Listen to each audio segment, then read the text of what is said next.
Morning, everybody. I guess there I go. I have been listening in to all of the chat and Danita. Can you guys all hear me okay? Just nod if you can hear okay. You're not getting any feedback? Excellent. Okay. I'm Angela Miney, and I am the coordinator of the Florida Family Leader Network. And I can't believe that this day has come. I'm sad that we're not meeting in person, but this has been such a great opportunity. I've been so thrilled to see people from across the country joining us. And of course, all of you in Florida, and welcome to those of you who have been to our summits in the past. And for those of you who are new, we're all about networking, and we will do our best to give you as many opportunities to network as we can. Feel free to chat in the Zoom link. If you're on the app, there's opportunities to chat there. And I am just really looking forward to meeting some of you that I haven't seen all year. So looking forward to interacting with you again, and then making some new friends and colleagues. The FFLN, I hope if you didn't know anything about the FFLN before you registered for the summit, that you did have a chance to watch the pre-conference orientation that we uploaded, and hopefully that gave you a little bit of insight. But the FFLN could not be in existence without the support of our colleagues at the Florida Department of Health, and specifically Joni Hollis, who back in 2016 listened very carefully and thoughtfully to a very small group of family leaders in Florida, and made all of this happen. So without further ado, I am going to turn you over to Joni Hollis, who is the Bureau Chief and Director of Clinical Operations for Specialty Programs at the Office of Children's Medical Services. Thank you so much, Angela, and welcome everyone to the Family Florida Leader Network Summit. I am really honored to be able to give opening remarks on behalf of the Office of Children's Medical Services. Can everyone hear me okay? Yes, okay, great. And can everyone see my screen okay? I'm seeing some yeses, okay.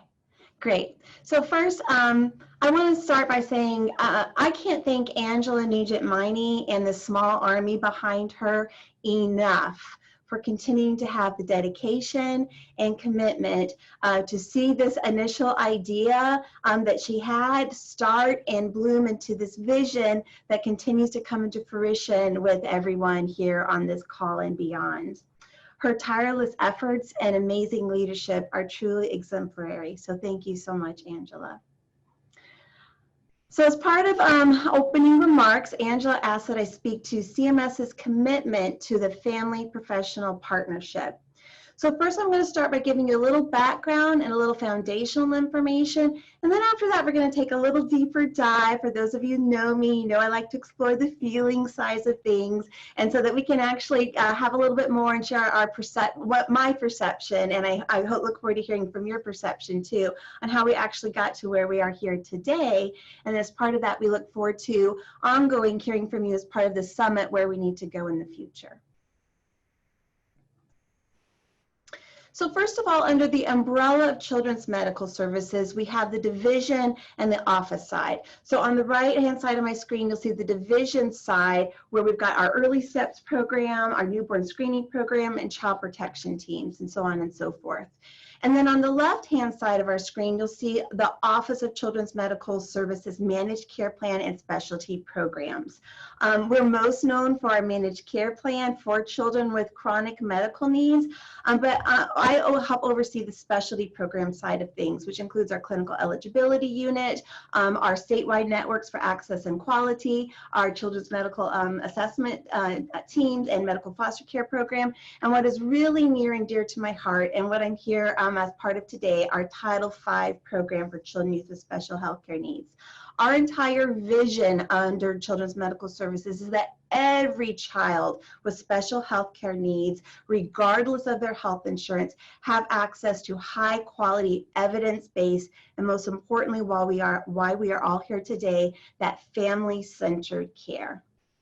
So how many of you are familiar with Title V and what that means? I want you to comment in your chat box if you are familiar with Title V and what that means, because I think it's really important to help understand this partnership, what our Title V programs do in Florida, do across the nation, excuse me.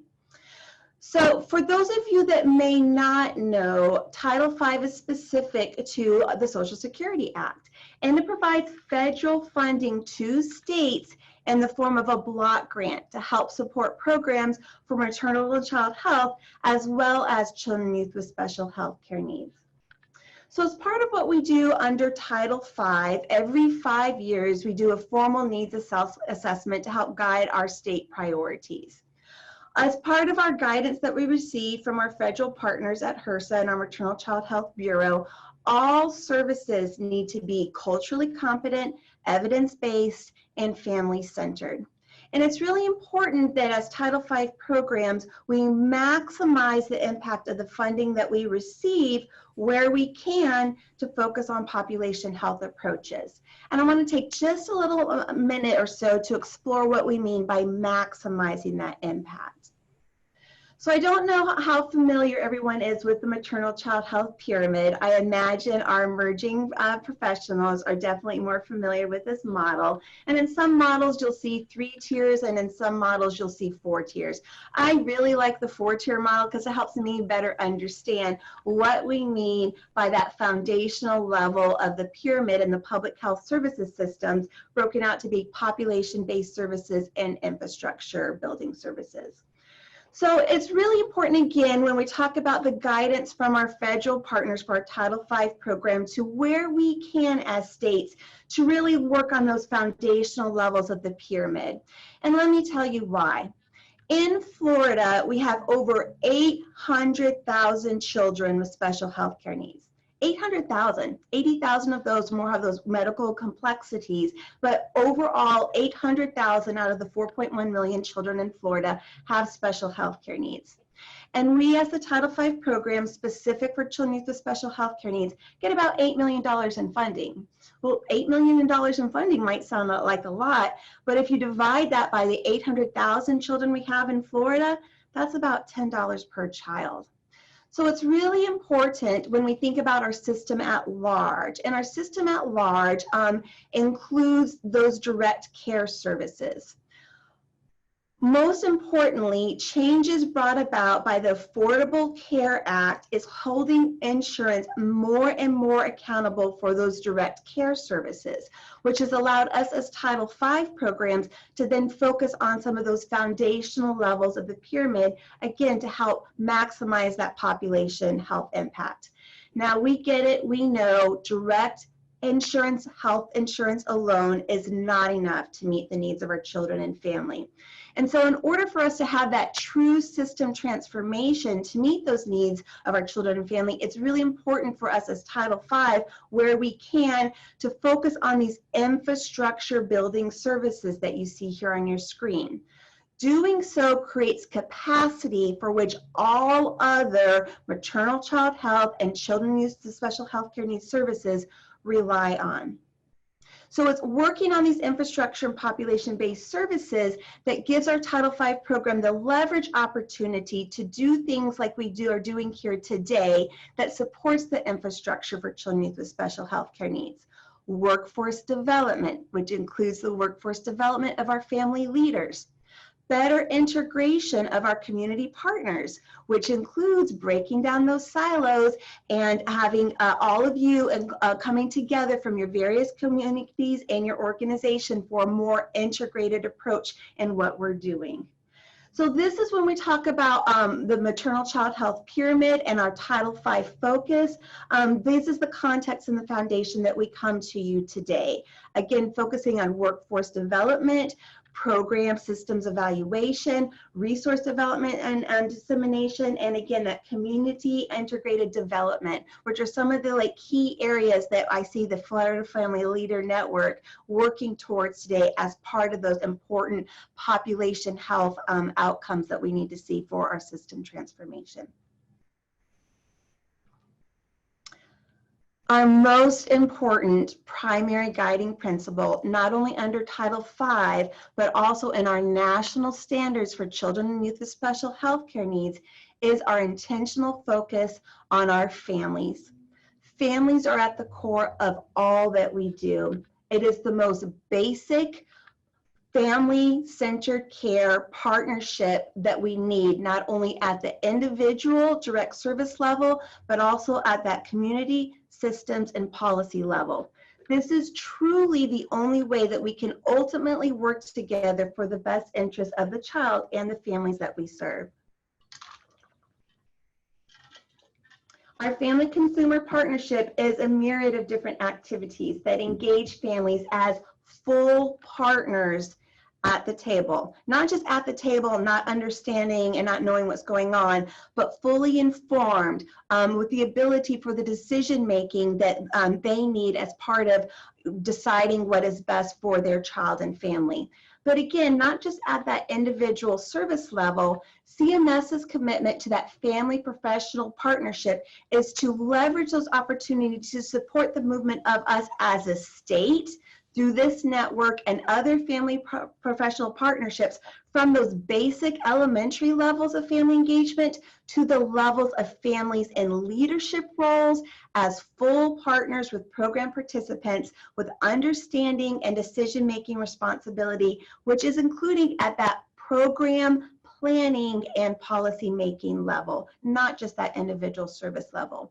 We want family engagement to be part of all of our programs' culture, and that it's something that should be expected and institutionalized with clear guidelines. That is the guidance that we're given for our Title V as where we need to go as a family engagement and professional partner movement.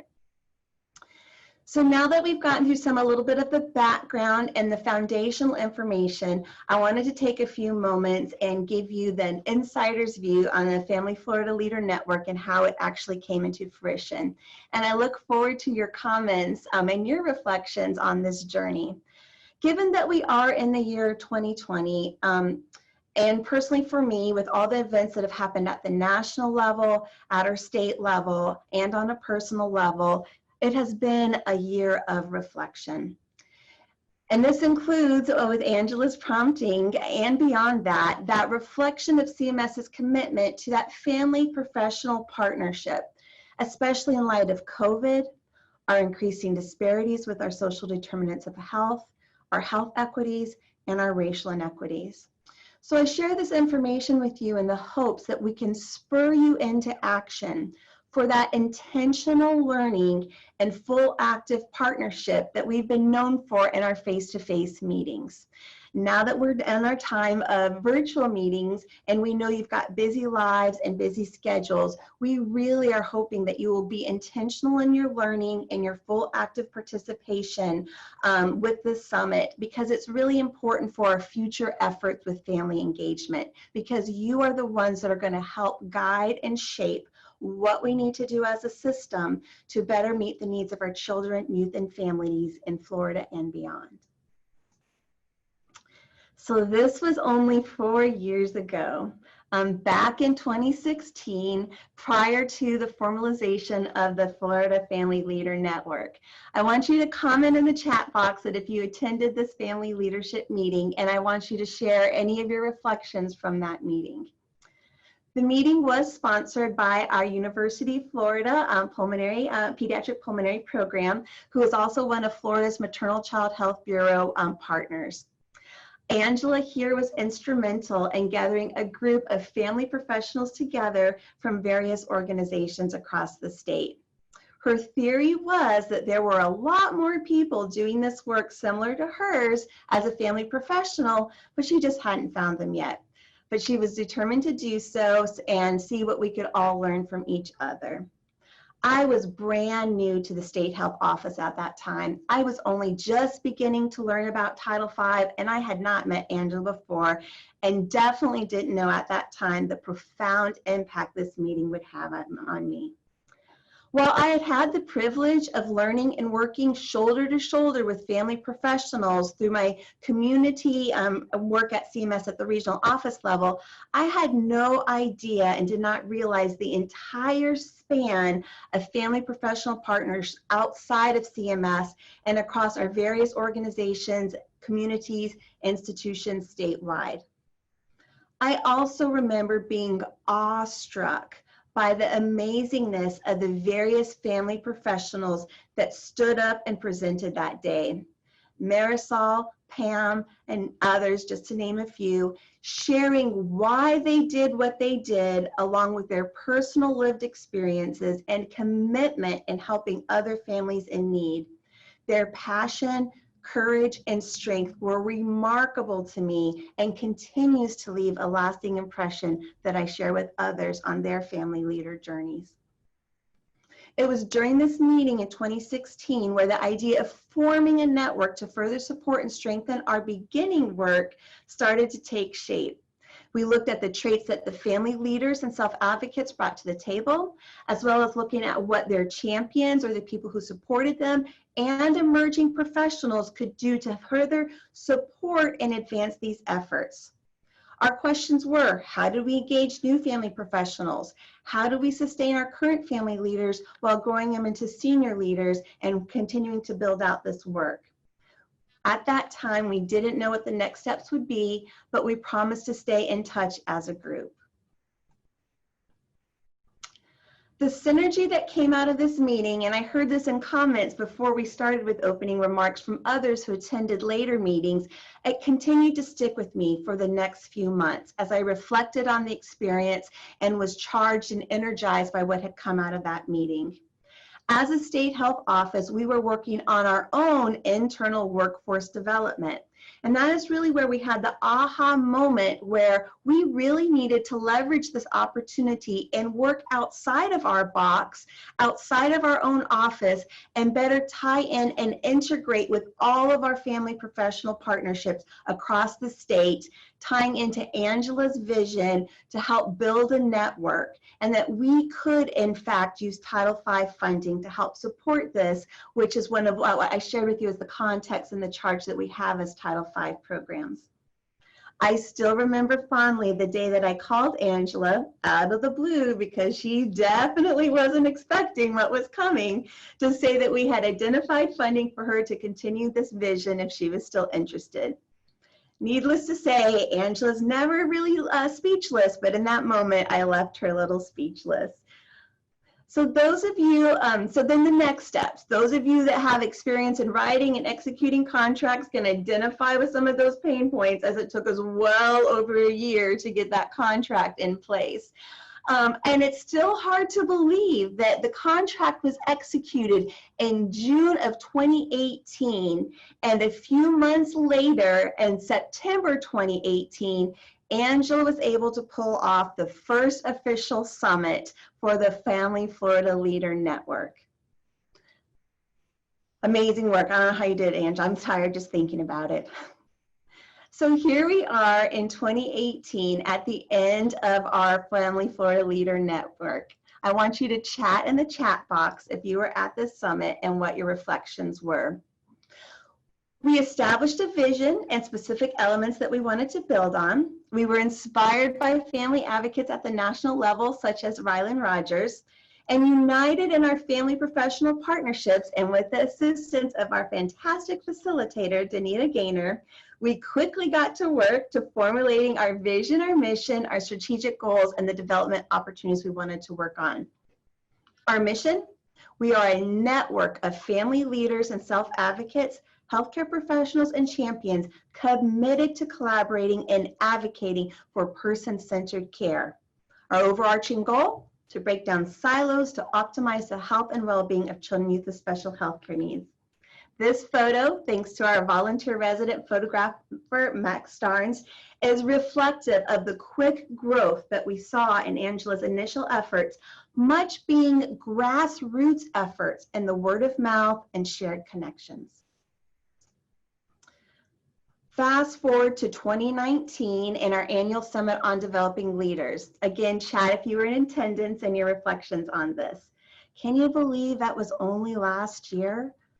I don't know about you, but it does feel like a lifetime ago.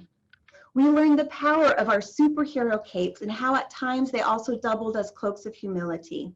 Our skill building topics included strengths-based leadership, collaborative engagement to resolve conflict, and social media tools, much in thanks to Joe LaBelle with our partner with Family Network on Disabilities, our state's family to family voice. This summit was especially influential one for me. It was so powerful to see all of our strengths and natural talents displayed for everyone to see as a network on the walls in that conference room. In addition, I learned firsthand the power that some of our previous summits and professional development opportunities had had on the personal change in lives of others. Truly inspirational and something I continue to reflect on today. So there you have it, the background and understanding of the Title V role of family engagement, and a personal reflection of CMS's commitment to family professional partnerships. Now, if we were in person, face-to-face, I would ask you to look in your pocketbook or in your pocket and see if you had a compact or another form of a mirror. Some of you might have a mirror app on your smartphone. Some of you might be able to see your reflection in your screen on your smartphone or your computer, or in your own camera, actually. Look at the reflection in your own camera. And if you don't have a camera, visualize that reflection right now. Do you see it? Do you see yourself in your reflection? So in wrap up to Angela's question for our opening remarks and CMS's commitment to family professionals partnerships, it is in support of you, our family leaders, our champions, and our emerging professionals. You are the one leading these huge efforts in your own personal and professional lives. We want to support you where you are at and help you grow on that continuum to where you want to be, as well as to where we need to be as a system of care to better support all of our children and youth with special health care needs throughout Florida and beyond. What started out as grassroots efforts 4 years ago has grown to a network that now includes over 200 members, and we hope to continue to grow strong in the years to come. Title V and Angela, a representative of one of our MCH health partners, are just small fish in this larger pond.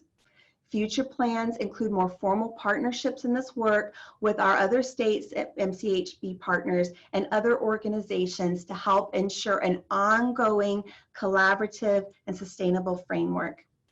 We truly hope that you are inspired and learn from our amazing speakers today, and we look forward to your contributions and suggestions as part of our networking and breakout sessions to advise and inform our planning for what we need to do as a network and state partner to better support you and our children and youth with special health care needs now and in the future.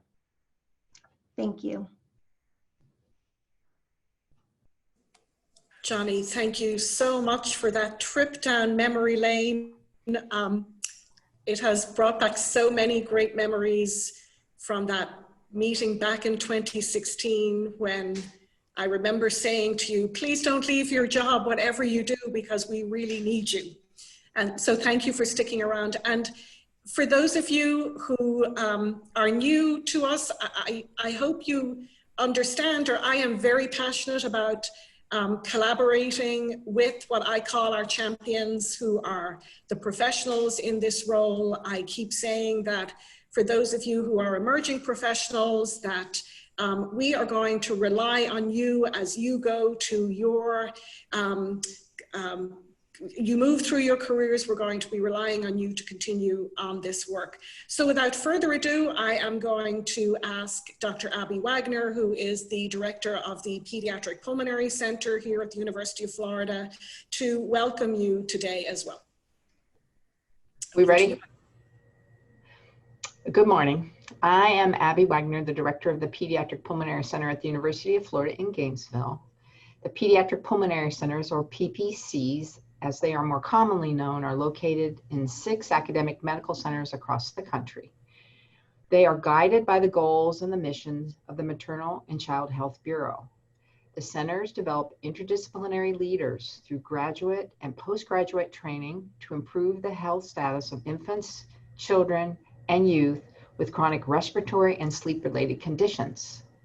These training programs promote comprehensive, coordinated, family-centered, and culturally sensitive systems of care that serve the diverse needs within their communities. Along with the other programs that have similar funding, PPCs are committed to family engagement and developing family professional partnerships. In Florida, we are honored to collaborate with the development of the Florida Family Leader Network with our partners, the University of Miami Leadership Education and Neurodevelopment Disability, or LEND program, and the University of South Florida School of Public Health Center of Excellence in Maternal and Child Health Science and Practice. However, we could not be here today without the support of our Florida Title V partners, Children's Medical Services Office of Children with Special Healthcare Needs. And I would like to personally thank Joni Hollis, from myself and the entire group, who in 2016 heard what a small group of family leaders told her about their commitment to family leadership, their passion to improve the systems that serve their children and youth with special healthcare needs, and most significantly, their desire to connect with one another and with professionals who support them in this network.